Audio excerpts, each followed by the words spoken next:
நிலையாக நிற்க பண்ணுவார். God will make us stand firm. நிலையாக நிற்கும்படி தேவன் நமக்கு உதவி செய்வார். இன்னைக்குள்ள செய்தி. வேதத்தை நாம் படிக்கும்போது எழுத்தின் பிரகாரமாகவே, அதாவது சரீர பிரகாரமாகவே நிற்க முடியாமல் இருந்த மக்களை தம்முடைய வல்லமையினால் தேவன் நிலை நிறுத்தி இருக்கிறார். சில உதாரணங்களை காண்பிக்க விரும்புகிறேன். நீங்கள் அப்போஸ்தலர் நடபடிகள் 4ஆம் அதிகாரம் 10ஆம் வசனத்தை படிக்கும்போது, அங்கே பிறவியிலிருந்து தாயின் வயிற்றிலே பிறந்தது நாள் முதல் 40 வயசாகியும் ஒரு நாளும் நிற்காம இருந்த ஒரு முடவன் அலங்கார வாசல்ல உட்கார்ந்திருந்தான். அவன் பிச்சை எடுத்து கொண்டிருந்தான் என்று வேதம் சொல்லுகிறது. ஆனால் அவனை பேதுரும் யோவானும் சந்தித்த பொழுது இயேசுவின் நாமத்தினால் அவனை எழுப்பினாங்க. 10ஆம் வசனத்தில் சொல்லுகிறாங்க பாருங்க, உங்களால் சிலுவையில் அறையப்பட்டவரும் தேவனால் மரித்தோரிலிருந்து எழுப்பப்பட்டவருமாயிருக்கிற நஸ்ரனாகிய இயேசு கிறிஸ்துவின் நாமத்தினாலேயே இவன் உங்களுக்கு முன்பாக சொஸ்தமாய், சொல்லுங்க, சொஸ்தமாய் என்ன செய்தான்? நிற்கிறான் என்று உங்கள் எல்லாருக்கும் இஸ்ரவேல் ஜனங்களுக்கும் தெரிந்திருக்க கடவுள். இங்க நடந்த அற்புதமே என்னன்னா, 40 வருஷமா இவனை பார்க்குறாங்க. பிறந்ததுல இருந்து இவன் ஒரு நாள் நின்னது கிடையாது. உட்கார்ந்த கதியாவே இருக்கிறான்னா கால் 2 முடமா இருக்கு அவனுக்கு. ரொம்ப பரிதாபம் இல்லையா? அது ரொம்ப கஷ்டமான ஒரு நிலை. கால் இருக்கு, சரீரத்துல கால் இருக்கு, ஆனா கால் வேலை செய்யல, கால் நிக்க மாட்டேங்குது, அவனால சொந்தமா நிக்க முடியல. ஆனா அன்றைக்கு அற்புதம் செய்த தேவன் அவனை நிற்கும்படி தேவன் உதவி செய்தார். ஹல்லேலூயா. அப்படின்றது வந்து அப்போஸ்தலர் நடபடிகள் 5:25 படிக்கும்போது அங்கே நாம் வாசிக்கிறோம், இந்த அப்போஸ்தலர்களை சுவிசேஷம் அறிவிக்கக்கூடாது தடை பண்ணி கொண்டு காவலில் போட்டாங்க. அப்போஸ்தலர் நடபடிகள் 5:25 வேதம் சொல்லுகிறது, ஒருவன் ஓடி வந்து சொன்னானா, நீங்கள் காவலில் வைத்த மனுஷர் தேவாலயத்தில் நின்று ஜனங்களுக்கு போதகம் பண்ணுகிறார்கள் என்று அறிவித்தான். இவங்க யாருன்னா, முந்தின வசனம் படிச்சீங்கன்னா அவங்கள காவலில் போட்டு வச்சிருந்தாங்க, சுவிசேஷம் அறிவிக்கக்கூடாதுன்னு சொன்னாங்க. ஆனால் தேவ தூதன் வந்து போய் நீங்கள் தேவாலயத்தில் போய் பிரசங்கம் பண்ணுங்கன்னு சொல்லி சொன்னதுனால பயப்படாமல் ஒளியாமல் முடங்கி கிடக்காமல் வந்து நின்று சுவிசேஷத்தை சத்துருக்களுக்கு முன்பாக தைரியமாக பிரசங்கிக்கிறது கர்த்தர் பலன் தந்தார். உலகம் அவர்களை முடக்க நினைத்தது, அவங்கள வந்து உட்கார வைக்கணும்னு நினைச்சது. ஆனால் தேவ கிருபை அவர்கள் மேல் இருந்து, தேவ தயவு அவர்கள் மேல் இருந்ததுனால, கர்த்தர் கொடுத்த தைரியத்தினால ஒரு ஹாஸ்டைல் என்விரான்மெண்ட்ல அவங்களுக்கு சுவிசேஷம் அறிவிக்கிறதுக்கு சரியான சூழ்நிலை இல்லாத இடத்துல கூட அவங்க நின்று கர்த்தருடைய சுவிசேஷத்தை அறிவிக்கிறது. கர்த்தர் சுவிசேஷத்தை அறிவிக்க அந்த சீஷர்களுக்கு என்ன செய்தார்? தேவன் கிருபையாக உதவி செய்தார். அப்போஸ்தலர் நடபடிகள் 26ஆம் அதிகாரம் 15 16 வசனங்களை படிப்பீங்களானா, அங்கே சபையை பாழாக்கி கொண்டிருந்த பவுல் என்ற இந்த மனுஷன் என்கிற வாலிபன் வந்து இன்னும் அதிகமாக துன்பத்தை வருவிக்கிறதுக்காக கடிதங்கள்லாம் வாங்கிட்டு ஒரு பெரிய கூட்டத்தோடு அவன் தமஸ்கு பட்டணத்துக்கு போன போது போகிற வழியிலேயே சடுதி ஒளியினால் தேவனால் சந்திக்கப்பட்டார். அவர் டிராவல் பண்ணிட்டு இருந்த குதிரையிலேருந்து அவர் கீழே விழுந்துட்டாரு. கண்ணு குருடா போச்சு. கீழே விழுந்துட்டு, நீர் யார் அப்படின்னு கேட்டான். நீ துன்பப்படுத்துகிற இயேசு நானே. முள்ளில் உதைக்கிறது உனக்கு கடினமா இல்லையா என்று ஆண்டவர் கேட்டார். இதை கேட்டுட்டு 16ஆம் வசனத்தில் இயேசு சொன்ன வார்த்தையை அவர் சொல்லுகிறார் பாருங்க, இப்பொழுது நீ எழுந்து கால் ஊன்றி நில். எல்லாரும் திரும்ப சொல்லுங்க, நீ இப்பொழுது எழுந்து கால் ஊன்றி நில். நீ கண்டவைகளையும் நான் உனக்கு தரிசனமாக காண்பிக்க போகிறவர்களையும் குறித்து உன்னை ஊழியக்காரனாகவும் சாட்சியாகவும் ஏற்படுத்துகிறதுக்காகவே நான் உனக்கு என்ன செய்தேன்? இந்த தரிசனத்தை பார்த்து முடங்கி போயிடாத, எழுந்து நின்று நீ என்ன பண்ணணும்? சாட்சியா அறிவிக்கணும். இந்த மனுஷனை பயத்திலிருந்து எழுந்து நிற்க வைத்தது என்னன்னு கேட்டா கர்த்தருடைய வார்த்தை. நான் நிச்சயமா நம்புறேன், அந்த காலத்துல சரீரத்திலேயே சுகத்தை கொடுத்து முடங்கி கிடந்தவர்களை நிற்க வைத்த கர்த்தர், பயத்தினால் உறைந்து கிடந்த மக்களை எழுந்து நிற்க வைத்த கர்த்தர், இயேசுவுக்கு விரோதமாகவே செயல்பட்டவங்களை கூட அவருக்காக நின்று சாட்சி சொல்ல வைக்கும்படி நிற்க வைத்த கர்த்தர் இன்றைக்கு நம்மையும் நிலை நிற்க செய்ய தேவன் வல்லவர். ஹல்லேலூயா, ஹல்லேலூயா. இன்னைக்கு சபை முழுவதும் இந்த வார்த்தையினால் தொடப்பட வேண்டும். நம்முடைய ஒவ்வொருவருடைய வாழ்க்கை முடங்கி கிடக்கிறதா இருக்கக்கூடாது, எழுந்து நிமிர்ந்து நிற்கிறதாய் மாற வேண்டும். ஹல்லேலூயா. இன்னைக்கு இந்த வார்த்தையை கர்த்தருடைய இருதயத்தில் ஆழமாய் பதித்து, நான் உன்னை நிற்க பண்ணுவேன், நான் உன்னை நிற்க பண்ணுவேன், நான் உன்னை நிற்க பண்ணுவேன். இந்த வார்த்தையை கர்த்தருடைய இருதயத்தில் ஆழமாய் பதித்தார். நீ முடங்கி கிடக்கிறவனா இருக்கலாம், பலவீனப்பட்டிருக்கிறவங்களா இருக்கலாம், நீங்க எந்த சோர்வில் உட்கார்ந்து இருக்கலாம். எனக்கு போதும், இனிமே நான் போக மாட்டேன், எனக்கு இனிமே எதுவுமே வேண்டாம் என்று முடங்கி போன நிலையில் இருக்கலாம். கர்த்தருடைய ஆவியானவர் பேசுறாரு, நான் உன்னை நிலை நிற்க பண்ணுவேன், நான் உன்னை நிலையாக நிற்க பண்ணுவேன். ஹல்லேலூயா. என்னை நிலையாய் நிற்க பண்ணுகிற தேவனுக்கே ஸ்தோத்திரம் உண்டாவதாக, நிலையாய் நிற்க பண்ணுகிற தேவனுக்கே ஸ்தோத்திரம் உண்டாவதாக. இன்றைக்கு கால் நீங்க விசுவாசிக்க முடியுமானா, எந்த நிலையில நீங்க ஒரு முடங்கி போன நிலையில் நீங்க உட்கார்ந்துருக்கலாம், சோர்ந்து போன நிலையில் எனக்கு நிற்க முடியல, எனக்கு பலன் இல்லை அப்படின்னு எந்த பகுதியில் நீங்க ஒரு ஒரு ஒரு பலவீனத்தில் நீங்க தாக்கப்பட்டு உட்கார்ந்துருக்கலாம், ஒரு சோர்வில் தாக்கப்பட்டு உட்கார்ந்துருக்கலாம். இன்னைக்கு அவரை நோக்கி பாருங்க. இன்றைக்கு எந்த மனுஷனை நிற்க பண்ண தேவன் வல்லவராக இருக்கிறார். ஒருவேளை நீங்க நிக்காம 40 வருஷம் நீங்க உங்க வாழ்க்கையை கடத்திட்டு போயிருக்கலாம். பிறந்தது முதல் நான் எதுலையுமே உறுதியா நின்னது கிடையாது, எதுலையுமே தைரியமா நின்னது கிடையாது.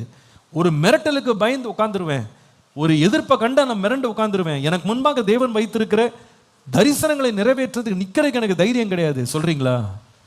அன்னைக்கு பவுலை தரிசனம் தந்து நிற்க வைத்து உலகமெங்கும் கொண்டு போன கர்த்தர் உங்களை நிற்க வைக்க வல்லவராக இருக்கிறார். ஹல்லேலூயா. பயந்து போய் முடங்கி கிடந்த சீஷர்களை சிறைச்சாலிருந்து விடுதலையாக்கி தேவனுக்காக தேவாலயத்தில் நின்று கர்த்தருடைய நாமத்தை மகிமைப்படுத்தும்படி உதவி செய்த கர்த்தர் இன்றைக்கு நமக்கு உதவி செய்வார். நம்மைய நிலை நிற்க பண்ண தேவன் வல்லவர். 3 பகுதிகளில் கர்த்தருடைய அனுக்கிரகம் நம்ம மேல் இருக்கும்போது நம்ம நிற்க முடியும், நிலையாக நின்று தேவனுடைய நாமத்தை மகிமைப்படுத்த முடியும். முதலாவது எபேசியருக்கு எழுதின நிருபம் 6ஆம் அதிகாரம் 13ஆம் வசனத்தை பாருங்கள். எபேசியர் 6ஆம் அதிகாரம் 13ஆம் வசனம். ஆகையால் தீங்கு நாளிலே அவைகளை நீங்கள் எதிர்க்கவும் சகலத்தையும் செய்து முடித்தவர்களாய் நிற்கவும் திராணி உள்ளவர்களாகும்படிக்கு தேவனுடைய சர்வாயுத வர்க்கத்தை எடுத்துக்கொள்ளுங்கள். சேர்த்து இன்னொரு முறை வாசிக்கலாமா? எல்லாரும் வாசிப்போம். ஆகையால் தீங்கு நாளிலே அவைகளை நீங்கள் எதிர்க்கவும் சகலத்தையும் செய்து முடித்தவர்களாய் நிற்கவும் திராணி உள்ளவர்களாகும்படிக்கு தேவனுடைய சர்வாயுத வர்க்கத்தையும் எடுத்துக்கொள்ளுங்கள். தீங்கு நாளிலே அவைகளை நீங்கள் எதிர்க்கவும். எவைகளை? எவைகளை? அவைகளைனா எவைகளை? எவைகளை என்று கண்டுபிடிக்கணும் அப்படின்னா 12ஆம் வசனத்தை பாருங்க, அல்லது 11லிருந்து 12 வாசிக்கலாமே. 11 இப்ப வாசிங்க பார்ப்போம். நீங்கள் பிசாசின் தந்திரங்களோடு எதிர்த்து நிற்க திராணி உள்ளவர்களாகும்படி தேவனுடைய சர்வாயுத வர்க்கத்தை, அவைகளை எதிர்த்து நிற்க திராணி உள்ளவர்களாகும்படினா எவைகள்னா பிசாசினுடைய தந்திரங்களோடு எதிர்த்து நிற்கணும்.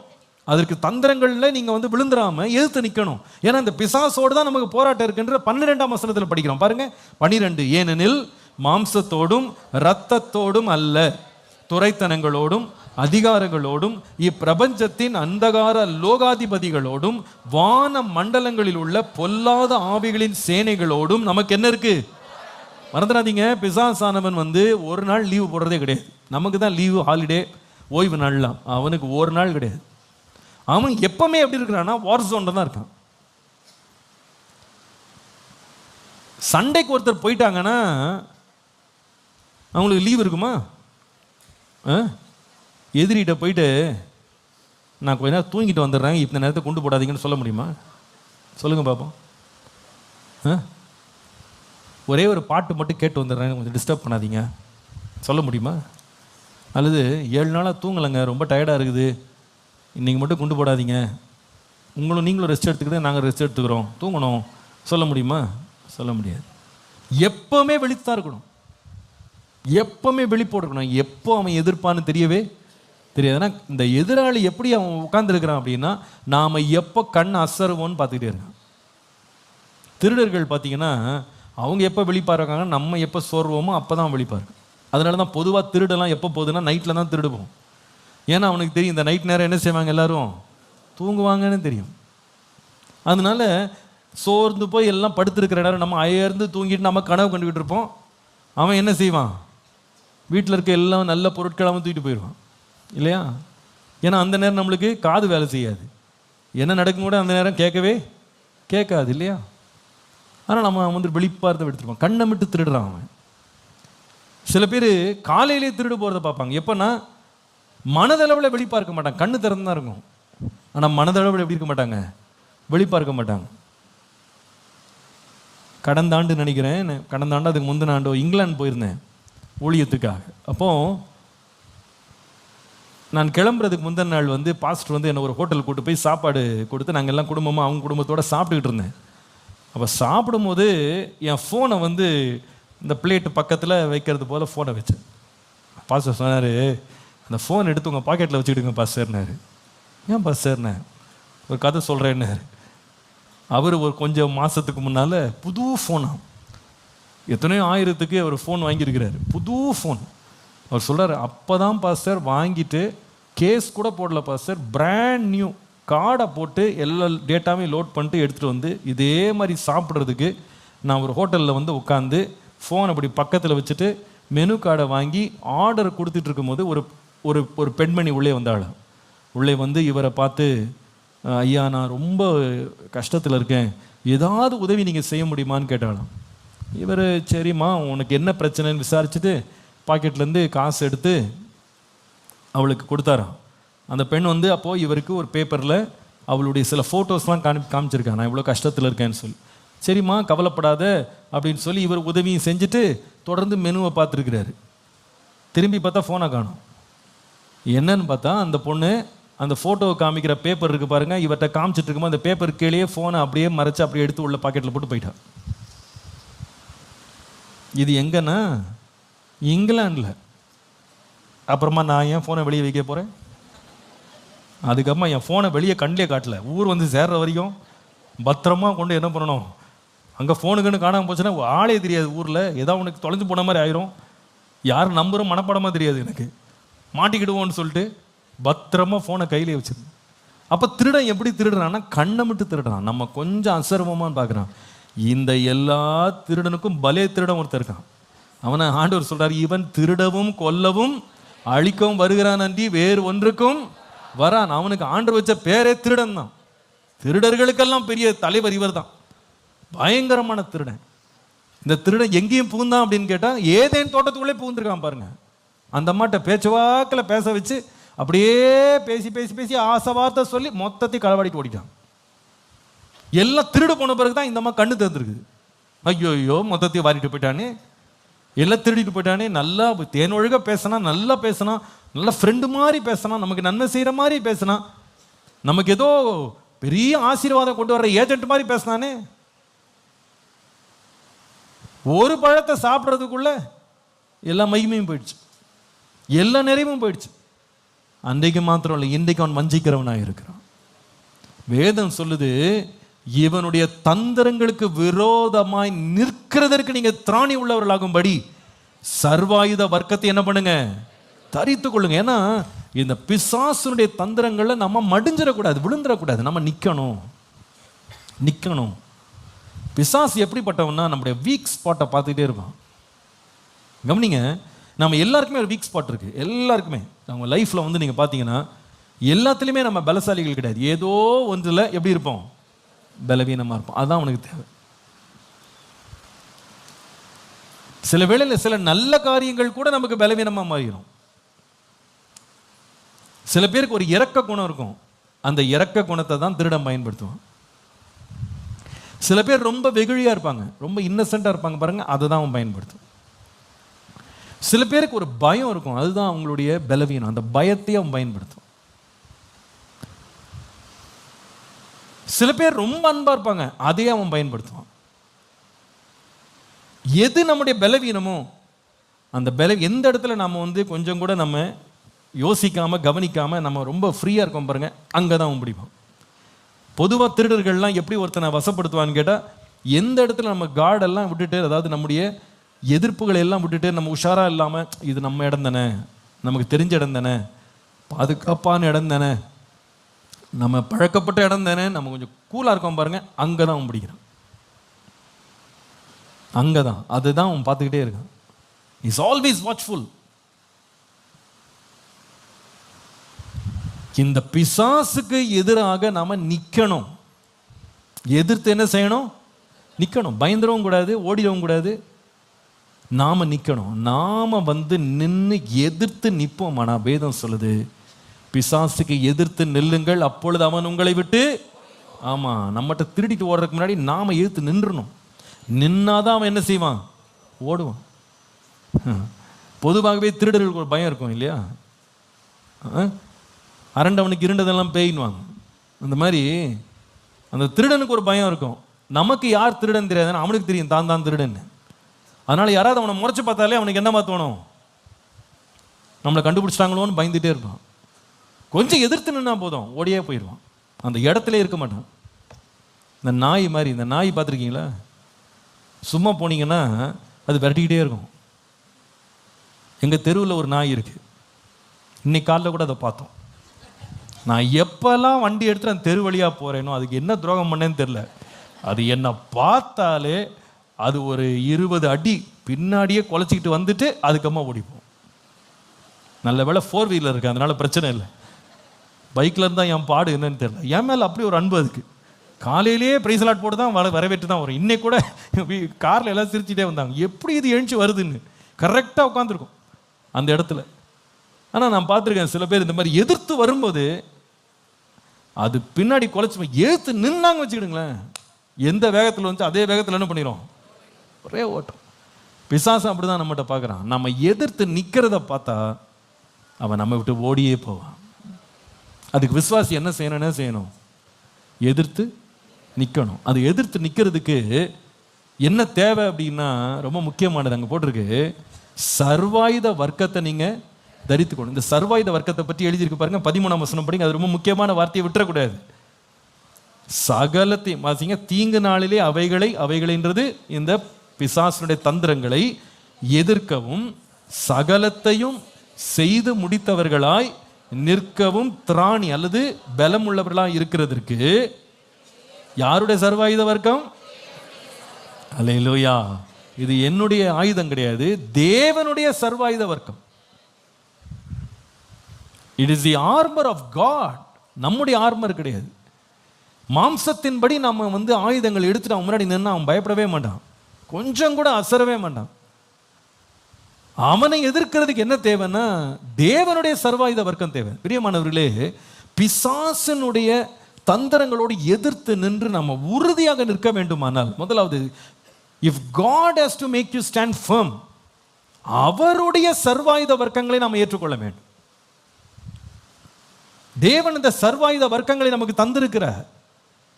பிசாசை எதிர்த்து நின்று போராடுறதுக்கு தேவன் நம்மை உறுதியாய் நிலைநிறுத்த வல்லவராய் இருக்கிறார். எப்பன்னா அவருடைய போராயுதங்களை நாம் எடுத்துக்கொள்ளணும், அவருடைய தளவாடங்களை நாம் எடுத்துக்கொள்ளணும். தேவனுடைய சர்வாயுத வர்க்கங்களை எடுத்துக்கொள்வோம்னா எந்த விதமான காரியத்தை எதிர்த்து நிற்க திராணியை கர்த்தர் நமக்கு தருவார். அல்லேலூயா. நீங்க யோசித்து பாருங்க, இந்த உலகத்திலேயே மிக சின்ன நாடுல ஒரு நாடு வந்து இஸ்ரவேல். ஆனால் அந்த இஸ்ரவேலை பார்த்தா இன்னைக்கு உலகமே என்ன பண்ணுது? நடுங்குது. அந்த ஒரு சின்ன நாடு எத்தனை நாடுகளை மிரட்டிக்கிட்டு கிட்டத்தட்ட 3 வருஷமா சண்டை போட்டுக்கிட்டு இருக்காங்க, ஓயவே இல்லைங்க. டயர்டே ஆக மாட்டேங்கிறாங்கன்னு நினைக்கிறேன். நம்மெல்லாம் ஒரு 10 நாள் சண்டை போட்டு வந்தாலே அதுக்கு 100 நாள் கொண்டாட்டம் நடத்தின்னு இருக்கும்.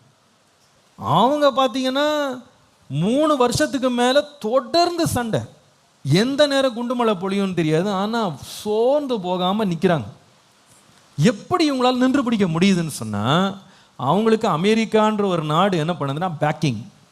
நீ அடிக்கனா அடி, உனக்கு எவ்வளோ வெப்பன்ஸ் சொன்னால் நான் என்ன பண்ணுறேன் தரேன், நீ வந்து உனக்கு இருக்கிற காசை கொடுத்துட்டு போ, என்னுடைய வெப்பன்ஸ் என்ன பண்ணு வாங்கிக்கோ, என்னுடைய லேட்டஸ்ட் வெப்பன் எடுத்துக்கோ, என்னோட ஃப்ளைட்ஸ் எடுத்துக்கோ, என் குண்டுகள் எடுத்துக்கோ, ஏவுகணைகள் எடுத்துக்கோ, எல்லாத்தையும் எடுத்துக்கோ, உனக்கு என்ன வேணுமோ எடுத்துக்கோ.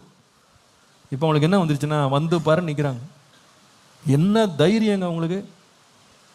அந்த ஒரு நாடு கொடுக்கிற பலனை வச்சு எத்தனை சத்துருக்களை முறியடிக்கிறாங்க பாருங்க. தங்களை சுற்றி யாருமே கை நீட்ட முடியாத அளவு அவ்வளோ பலசாலிகளாக மாறிட்டாங்க. உங்களுக்கு நான் சொல்லட்டுமா, நமக்கு பின்னால் இருக்கிறது அமெரிக்கா இல்லை, பூமியையே உண்டாக்கின தேவன் நம் பட்சத்தில் இருக்கிறார். அவருடைய ஆயுதங்களை நாம் எடுத்துக்கொள்ளணும். நம்ம மாம்சத்தின் பலத்தில் கொண்டு போயிட்டு நம்ம சண்டைக்கு போகிறோம்னா எல்லாத்தையும் நம்ம என்ன பண்ணுவோம்? இழந்துருவோம். வீரம் இருக்கலாம், நிறைய பேருக்கு வீரம் இருக்கு. வீரத்தை வச்சுக்கிட்டு போய் யுத்தத்தில் போய் நின்னோன்னா உயிர் போயிடும். வீரம் பத்தாது. வீரத்தோடு என்ன இருக்கணும்? விவேகமும் ஆயுதமும் இருக்கணும். ஆயுதம் இல்லைன்னா முடிஞ்சு போச்சு. பிசாசுக்கு எதிர்த்து நிற்கிறதுக்கு தேவன் நமக்கு எப்படி பலன் கொடுக்குறாருன்னா அவருடைய வெப்பன்ஸ் கொடுக்குற. எடுத்துக்கோ, என்னுடைய ஆயுதங்கள் எல்லாம் நீ என்ன பண்ணு, எடுத்துட்டு போய் சண்டை போடு. அப்போ தேவனை சார்ந்து கொள்ளாம நம்மளால இவன் முன்னாடி நிற்கவே முடியாது. ஒருவேளை அவனுடைய தந்திரங்கள்னால சோதிக்கப்பட்டிருக்கீங்களா? அவனுடைய அட்டாக்ஸ்ல வந்து நீங்க ரொம்ப பாதிக்கப்பட்டிருக்கீங்களா?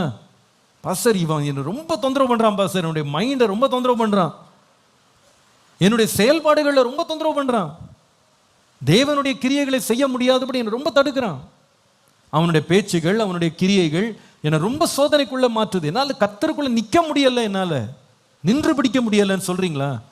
இன்னைக்கு சிலருடைய வாழ்க்கை அப்படி இருக்கு. விசுவாசி தான், பேர் வந்து போர் வீரன் தான், ஆனால் கையில் ஆயுதங்கள் கிடையாது. ஒரு நிமிடம் கூட நிற்க முடியல. அந்த குண்டு சத்தம் கேட்டாலே பயம் வந்துடுது, அந்த பிரச்சனையை கடந்து வரும்போதே பயம் வந்துடுது, அந்த போராட்டத்தை நிற்கிறதுக்கு தைரியம் கிடையாது. நான் உனக்கு அன்பா சொல்லுவேன், தேவனுடைய சர்வாயுத வர்க்கத்தை கையில் எடுத்துக்கொள்ளுங்க. இன்றைக்கு ஆண்டவரே, நான் உம்முடைய சர்வாயுத வர்க்கத்தை எடுத்துக்கொண்டு நான் போராடி நிற்கிறதுக்கு எனக்கு கிருபை தாங்க, இந்த திராணி உள்ளவர்களா இருக்க எனக்கு கிருபை தாங்க ஆண்டவரே. உம்முடைய போர் ஆயுதங்களை எடுத்துக்கொள்ள கிருபை தாங்க, உம்முடைய போர் ஆயுதங்களை எடுத்துக்கொள்ள கிருபை தாங்க. நான் சொல்லுவேன், காலையில் எழுந்த உடனே நம்ம என்ன செய்யணும்னா, ஒரு சோல்ஜர் என்ன பண்ணுவார், அவர் யுத்தத்துக்கு போகிறதுக்கு முன்னால் என்ன பண்ணுவார், ஃபஸ்ட் எடுத்தோன்னு என்ன பண்ணுவார், யூனிஃபார்ம்லாம் போட்டு கன்னை முதல்ல எடுப்பார், லோட் பண்ணிடுவார். எப்போ லோட் பண்ணுவார், அங்கே ஒருத்தர் வந்து அவருக்கு சுடுறதுக்கு நேராக வந்தவங்க வெயிட் பண்ணப்பா, அதை குண்டு போடலப்பா அப்படின்னு நான் தேடுவார். என்ன பண்ணுவார், சத்ருவை இவர் சந்திக்கிறதுக்கு முன்னால் இவர் முதல்ல என்ன ஆயிடுவார், லோட் பண்ணிடுவார், ஃபுல்லாக லோடடாக இருப்பார். ஏன்னா எந்த நேரம் யார் எந்த திசையிலேருந்து வருவான்னு தெரியாது. அதே போல் தேவனுடைய பிள்ளைங்க காலையில் எழுந்த உடனே உங்களை லோட் பண்ணிவிடுங்க. ஆண்டவர் சொல்கிறார், முழு வெப்பன்ஸும் உனக்கு கொடுத்துருக்கேன், தலைச்சீராலேருந்து பாதரட்சை வரைக்கும் ரெடியாக இருக்குது, எல்லாத்தையும் எடுத்துக்கோ, என் இன்வென்ட்ரி ஃபுல்லாக உனக்கு நான் தர்றேன், எல்லாத்தையும் எடுத்துக்கோ, பட்டயத்தை எடுத்துக்கோ, கேடகத்தை எடுத்துக்கோ, மார்க் கவசத்தை எடுத்துக்கோ, பாதரட்சி எடுத்துக்கோ, ஹெல்மெட் எடுத்துக்கோ, எல்லாத்தையும் பெல்ட் எடுத்துக்கோ, எல்லாம் ரெடியாக இருக்குது, எல்லாமே ரெடியாக இருக்குது. நீ என்ன செய்யணும்னா, நான் உனக்காக ஆயத்தம் பண்ணி வைத்திருக்கிற தளவாடங்களை உனக்கு தான் வச்சுருக்கேன், எல்லாத்தையும் எடுத்துக்கோ. காலையிலே நம்ம லோட் பண்ணிடணும். ஏன்னா பிசாஸ் எப்படிப்பட்டவன்னா தந்திரசாலி. இந்திரா காந்தி அப்படின்ற நம்முடைய முன்னாள் பிரதம மந்திரியை பற்றி சொல்கிறாங்க. அந்த அம்மா எப்போவுமே வந்து ஒரு புல்லட் ப்ரூஃப் ஜாக்கெட் போட்டிருப்பாங்க, குண்டு தொலைக்காத ஒரு சட்டையை வந்து அந்த அம்மா போட்டிருப்பாங்க. அன்றைக்கி அவங்க வீட்டிலேருந்து அந்த ஆஃபீஸ்க்கு அவங்க நடந்து போனாங்க. அது வந்து அந்த காம்பவுண்டுக்குள்ளே தான் இந்த பிரதம மந்திரியினுடைய வீடு அலுவலகம். அன்றைக்கி யோசித்தாங்களாம், நம்ம காம்பவுண்டு தானே, நம்ம வீட்டுக்குள்ளேருந்து ஆஃபீஸுக்கு போகிறோம், ஒரு 50 அடி நடந்து போனால் ஆஃபீஸ் உள்ளே அப்படியே நடந்து வந்தாங்க. இதை வந்து உள்ளே ஒரு காவலாளி ஒருவன் அவங்களுடைய எதிரியாக இருந்திருக்கான், இந்த அம்மாவுக்கு தெரியலை. அன்றைக்கி அவன் கவனித்தான், இந்த அம்மா என்ன போடலை, ஜாக்கெட் போடலன்னு கண்டுபிடிச்சான், புல்லட் ப்ரூஃப் ஜாக்கெட் இல்லைன்னு கண்டுபிடிச்ச உடனே கன் எடுத்தான். அது பாயிண்ட் பண்ணும்போது இந்த அம்மாவுக்கு தெரியல, இவனுடைய சத்துருன்னு கூட பண்ண, என்ன பண்ணுறேன்னு கேட்டாங்க. அதுக்குள்ளேயும் பட பட பட பட படன்னு குண்டு உள்ளே பார்த்துருச்சு, அங்கேயே விழுந்தாங்க. நாம் உஷாராக இல்லாமல் இருக்கலாம், பிசாசு நம்ம மேலே பார்த்துக்கிட்டே இருக்கான், காலில் லோட் பண்ணிட்டாரா இவருன்னு பார்க்குறான். அதனால தானே வேதத்தில் வாசிக்கிறோம், காலமே உமக்கு முன்பாக ஆயத்தமாகி காத்திருப்பேன். காலையிலே ஆயத்தம் ஆயிடுங்க. வேதம் நம்ம கற்பிக்கிற முக்கியமான போதனையில் ஒன்று என்னன்னா, சோதனைக்குட்படுறதுக்கு முன்னாலேயே நம்ம ஆயத்தம் ஆயிடணும். இயேசு சொன்னார், சோதனைக்குட்படாதபடிக்கு விழித்திருந்து ஜெபம் பண்ணுங்க. இயேசு சோதனையை சந்திக்கிறதுக்கு முன்னாலே என்ன பண்ணிட்டாரு, இரவு முழுவதும் ஜெபம் பண்ணாரு. அதனால காலில் வந்து சோதனை வரும்போது அவரால் பயப்படறதுக்கு வாய்ப்பே இல்லை, தைரியமாக சந்திச்சார். தேசாதிபதி வந்தான் எதிர்த்து, ராஜா எழும்பி வந்தான், ஜனங்கள் எல்லாம் கூக்குரலிட்டாங்க, அவரை வந்து கடைசி வரைக்கும் ஒன்றும் செய்ய முடியல. நமக்கு அது ஒரு உதாரணமாக வச்சிருக்கிறார். காலையில் எழும்போதே என்ன செய்யணும்னா, ஃபாதர் பக்மன்ஸ் பாடுறது போல துதிய நாடை அணியணும், துயரத்தை மறக்கணும், தேவனோட முகத்தை தேடணும். காலையிலே சொல்லிடணும், ஆண்டவரே இந்த நாளில் என் பரிசுத்தத்தை காத்துக்கொள்ள, ஆண்டவரே நீதியில் நடக்க, சத்தியத்தை பின்பற்ற, உமக்காக உண்மையாக வாழ்கிறதுக்கு இன்னைக்கு எனக்கு விரோதமாக எழும்பி வருகிற எல்லா விதமான சூழ்ச்சிகள், எல்லா விதமான சோதனைகளை எதிர்த்து நிற்க திராணி உள்ளவனாக இருக்கும்படிக்கு ஆண்டவரே ரட்சண்யம் என்னும் தலைச்சீராவை காலையிலே போட்டுக்கிறேன்ப்பா. நான் ரட்சிக்கப்பட்டவன். ரட்சிக்கப்பட்ட ஜனமே உனக்கு ஒப்பானவன் யார்? விலையேற பெற்ற இயேசு கிறிஸ்துவின் ரத்தத்தினால் நீ உண்டான ரட்சிப்பை நான் என் தலையின் மேல் நான் ஏற்றி கொள்றேன். நான் ரட்சிக்கப்பட்டவன் என்பதை நான் உணர்றேன். அந்த ரட்சிப்பின் சந்தோஷத்தினால் என்னை நீர் நிரப்பும். காலையிலே சொல்லிருங்க. அந்த சந்தோஷத்தை கர்த்தர் கொடுத்துட்டாருன்னா மற்ற சந்தோஷங்கள்லாம் பெரிய சந்தோஷமாவே தெரியவே தெரியாதுங்க. காலையிலேயே அந்த ஹெல்மெட்டை தலைமையில போட்டுக்கிடுங்க. இங்கே நிறைய பேர் காலையிலேயே அந்த ஹெல்மெட்டை போடாதனால உலகத்தில் கொண்டு வர சிற்றின்பங்கள் எல்லாம் உங்களுக்கு இன்பமாக தெரியுது. காலையிலே ரெடி பண்ணிடுங்க உங்களை. I want to be filled with the joy of your salvation, Lord. தேவனுடைய ரட்சிப்பின் சந்தோஷத்தினால் நிரம்பிட்டோன்னா இந்த உலகம் காட்டுற எல்லா ஆசாபாசங்கள்லாம் பெருசாகவே தெரியாது. ஆட போயா, நான் இதை விட என்னை விட்டு வாடாத மறையாத நித்திய சந்தோஷத்தை கர்த்தர் என் தலையின் மேலே வைத்திருக்கிறார். கர்த்தரால் மீட்கப்பட்டவர்கள் ஆனந்த களிப்புடன் பாடி சீயோனுக்கு வருவார்கள். நித்திய மகிழ்ச்சி அவர்கள் தலையின் மேல் இருக்கும். சந்தோஷ மகிழ்ச்சி அடைவார்கள். சஞ்சலமும் தவிப்பும். காலையிலேயே நீங்க தேவ சமூகத்தில் அந்த சந்தோஷத்தை பெற்று பாருங்க. எந்த வெப் சீரிஸும் உங்களை என்ன பண்ணாது, கவர்ச்சியே கொடுக்காது. அதை பார்க்கும்போது ஆடப்போ இதை பார்த்துட்டு இருக்கிறதுக்கு நான் தேவனுடைய சந்தோஷத்தையே வச்சிருக்கேன், இந்த டூப்ளிகேட்லாம் நம்மளுக்கு எதுக்கு இல்லையா? தெரியாது. காலையிலேயே இந்த சந்தோஷத்தினால் நம்ம நிரம்பிட்டோம் அப்படின்னா, வாயில துதியினால் நிரம்பி தேவனுடைய ரட்சிப்பின் சந்தோஷத்தை பெற்றுக்கொள்வோம்னா, டிவியில் என்னது சீரியல் வருது பாருங்க, அப்படியே சாயணும்னு தோணாது. இந்த அசிங்கத்தை எவன் பார்ப்பான்? மாமியார் சண்டை, மருமக சண்டை, இதெல்லாம் எவன் பார்த்துக்கிட்டு இருப்பான்? இதான் ஒரு சந்தோஷம். இதை விட நித்திய சந்தோஷத்தை கர்த்தர் என்னுடைய இருதயத்தில் தந்திருக்கிறார். அது போதும் எனக்கு. காலையில் ஹெல்மெட்டை போட்டுக்கணும். சர்வாயுத வர்க்கத்தை என்ன பண்ணுங்க, தரித்து கொள்ளுங்க.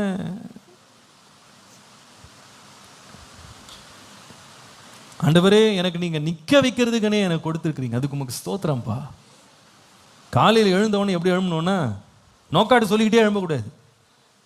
இடுப்பு வலிக்குது, ஆமாம் ரொம்ப நேரம் படுத்திருந்தா இடுப்பு வலிக்கு தான் செய்யும். கால் வலிக்குது, ஆமாம் காலில் ரத்த ஓட்டலைன்னா என்ன தான் செய்யும், வலிக்க தான் செய்யும். காலை எழும்பும் போதே 10 நோக்காட்டு சொல்லி எழும்பக்கூடாது. எழும்போது என்ன சொல்லணும்னா, இது கர்த்தர் உண்டு பண்ணின நாள், இதில் மகிழ்ந்து கழிவோர கடவோம். காலையிலே எழும்பும் போதே துதியோடு எழும்பணும், ஆராதனையோடு எழும்பணும். நல்ல வாயில் ஒரு நீங்கள் அப்படி காலில் எழுந்து பாருங்க, நல்ல ஆண்டவர் 2-3 வார்த்தை சொல்லி துதிச்சு பாருங்க, அந்த இடமே தேவ பிரசன்னத்தினால் நிரம்பிடும். அர்த்தம் என்னன்னா, நான் ஆண்டவருடைய பண்டக சாலைக்குள்ளே போயிருக்கேன், என் வெப்பன்ஸ் எல்லாம் ரெடி பண்ணி எல்லாத்தையும் என்ன பண்ணுவோம், காலையிலே ஹெல்மெட்லாம் மாட்டிக்கணும். ரட்சிப்பின் சந்தோஷத்தை நான் பெற்றுக்கொண்டு இன்னைக்கு மகிழ்ச்சியோடு நான் இந்த காலை நான் எதிர்கொள்ள போகிறேன். என்ன பிரச்சனை வந்தாலும் சரி, அதெல்லாம் பார்த்துக்கலாம். அல்லேலூயா. அந்த சந்தோஷத்தை உலகம் கொள்ளை கொண்டு போகவே முடியாது. காலையிலே எழுந்து நம்ம ஹெல்மெட்டை போட்டோம்னா என்ன வந்தாலும் சரி பார்த்துக்கலாம், என்ன வந்தாலும் சரி எதிர்கொள்ளலாம், நிற்கலாம். எத்தனை பேர் விரும்புறீங்க? அல்லேலூயா. நிற்கணும். எல்லாரும் சொல்லுங்க, என்ன செய்யணும்? எதற்கு எதிராக நிற்கணும்? பிசாசுக்கு எதிராக நிற்கணும். நிற்கிறதுக்கு என்ன சர்வாயுத வர்க்கம் தேவை? கரெக்டாக சொல்லுங்க, என்ன சர்வாயுதம் வேணும்?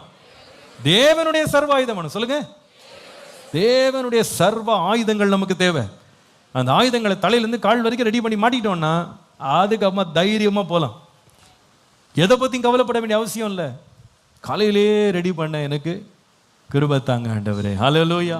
காலையில் எழுந்து கண்டதையும் போட்டு கேட்காதீங்க, கண்டதையும் பார்க்காதீங்க. நம்ம சர்ச்சில் என்னென்னமோ முயற்சி எடுக்கிறோம். அதில் ஒரு முயற்சி என்னென்னா, ஏசி ஆபடி சாங்ஸ்ன்னு போங்க. அதில் போனால் எல்லா பழைய கீர்த்தனை பாமாலைகள்லாம் இப்போ போட்டுக்கிட்டே இருக்கும். கிட்டத்தட்ட 14-15 பாட்டு போட்டோம் நினைக்கிறது வரைக்கும். 16 பாட்டா, 16 சாங்ஸ். பரவாயில்ல, அப்டேட்டடாக இருக்கீங்க, வெரி குட். இந்த பாட்டெல்லாம் போட்டு கேளுங்களேன், அவ்வளோ மனசு குளிர்ச்சியாக இருக்கும், அவ்வளோ சந்தோஷமாக இருக்கும், இருதயத்தையும் மகிழ்விக்கும். அல்லது உங்களுக்கு ஒரு பிடிச்ச ஒரு ஆராதனை பாடலோடு காலைல ஆரம்பிங்க. எழுமுன உடனே நல்ல வாயை திறந்து ஆராதிங்க, வாயை திறந்து பாடுங்க. நான் பாடும்போது என் உதடுகளும் நீர் மீட்டு கொண்ட என் ஆத்துமாவும். காலையில் இந்த மகிழ்ச்சியினால் உங்களை நிரப்புங்க. நம்மை ரட்சித்ததே எதற்குன்னு சொன்னால், கர்த்தரை துதிப்பதற்காக. இந்த ஜனத்தை நான் எனக்கென்று ஏற்படுத்தினேன், இவர்களின் துதியை கர்த்தரால் மீட்கப்பட்டவர்கள் ஆனந்த களிப்புடன் பாடி சீயோனுக்கு வருவாங்க. நித்திய மகிழ்ச்சி அவர்கள் தலையின் மேல் இருக்கும். பாடிங்க. நீங்க நிறைய பேருக்கு இந்த பாடுற பழக்கம் இல்லை. இங்க சர்ச்சில் கூட பாட சொன்னா முடங்கிட்டே தான் இருக்காங்க, வாயை திறக்க மாட்டேங்கிறாங்க. வீட்டில்னா வாய் வேற மாதிரி திறக்குது. சர்ச்சில் வந்து பாடுங்கன்னா ஃபுல் தியானத்தில் போயிடறாங்க. அப்படி போகாதீங்க, வாயை திறந்து பாடணும். எதுக்கு சர்ச்செல்லாம் ஆராதனைக்கு வாங்கன்னு சொல்லணும், வாயை திறந்து பாடுற பழக்கம் இருக்கணும். பிள்ளைங்களையும் வாயை திறந்து என்ன செய்யுங்க, பாட சொல்லுங்க. வாயை திறந்து பாடு. கர்த்தர் நமக்கு வாய் எது கொடுத்துருக்கிறார்? கர்த்தரை பாடுறது கொடுத்துருக்கிறார். நம்முடைய வாயை நன்மையினால் திருப்தி ஆக்கி இருக்கிறார். நல்ல பாடல்களை கொடுத்து நீங்க பாடி பாருங்களேன். நீங்க காலில் எழுந்து ஒரு 1-2 பாட்டு வாயினால் நீங்க பாடி பாருங்க, தேவ பிரசன்னம் உங்களுக்குள்ள இறங்குறது நீங்க பார்ப்பீங்க. அப்போ என்ன, ஹெல்மெட்டை போட்டோன்னு அர்த்தம். அந்த ரட்சிப்பை நான் அனுபவிக்கிறவனாக, ஆண்டவரே இன்னைக்கு எதிர்த்து வருகிற போராட்டங்களை நான் சந்திக்கிறதுக்கு எனக்குள்ள அந்த சந்தோஷத்தை தாரும். அப்போ சோதனைகள் நம்ம தப்பிச்சு ஓடிடலாம். மற்ற சந்தோஷம்லாம் பெருசாவே நமக்கு தெரியாதுங்க. உள்ளத்தை தேவன் சந்தோஷத்தினால் நிரப்புகிறார். ஹல்லேலூயா. இருதயத்தை சந்தோஷத்தினால் காலையிலே நிரப்புங்க. நான் இன்னும் ஒவ்வொரு பகுதியாக போனேன்னா செய்தி முடிஞ்சிடும். என்ன, ஹெல்மெட்லேருந்து, பிரஸ்பேட்லேருந்து, நம்ம பெல்ட்லேருந்து, அதுக்கப்புறமா ஷூஸ்லேருந்து எல்லாத்தையும் சோடு எடுத்துகிட்டு வந்து ஷீல்டு எடுத்தேன்னா நீ பிரசங்கம் முடிச்சிடும். அதனால் நான் விட்டுறேன். நீங்கள் போய் உட்காந்து படிச்சு பாருங்கள். உங்கள் சோதனை என்ன? இன்பத்தினால் சோதிக்கப்படுறீங்களா? காலையிலே ஹெல்மெட்டை மாட்டிடுங்க. ஆண்டவரே உம்முடைய சந்தோஷத்தை எனக்கு தந்துட்டீங்கன்னா, அந்த ஹெல்மெட்டை போட்டால் நான் உலக சந்தோஷம் எதுவுமே என்னை தொட கூட செய்யாது. நான் மேற்கொண்டு போயிடுவேன். அல்லேலூயா. யாராவது இதில் ரொம்ப சோதிக்கப்படுறீங்கன்னா ஆண்டவர் இன்னைக்கு பேசுகிறாரு. உலகத்தின் இன்பங்கள், சிற்றின்பங்கள் ரொம்ப சோதிக்குதா? நல்லா தான் இருக்கேன் பாஸ்டர். சண்டே மண்டே ஆனால் அப்படியே வண்டி போயிடுது பாஸ்டர். வேற எங்கேயோ பார்க்க போயிடுது, வேற எதையோ பார்க்க போயிடுது. எதன் மேலேயோ அப்படி பற்றுதல் வந்துருதா? காலையில் எழும்பி தேவனுடைய மகிழ்ச்சியினால் உங்களை நிரப்புங்க. அல்லேலூயா. இது தேவனுடைய சர்வாயுத வர்க்கம். அதை போட்டுட்டீங்கன்னா நிச்சயமாக நான் சொல்லுவேன், அவனுக்கு எதிர்த்து நிற்க திராணி உள்ளவர்களாய் மாறுவீங்க. கர்த்தர் நல்லவர்.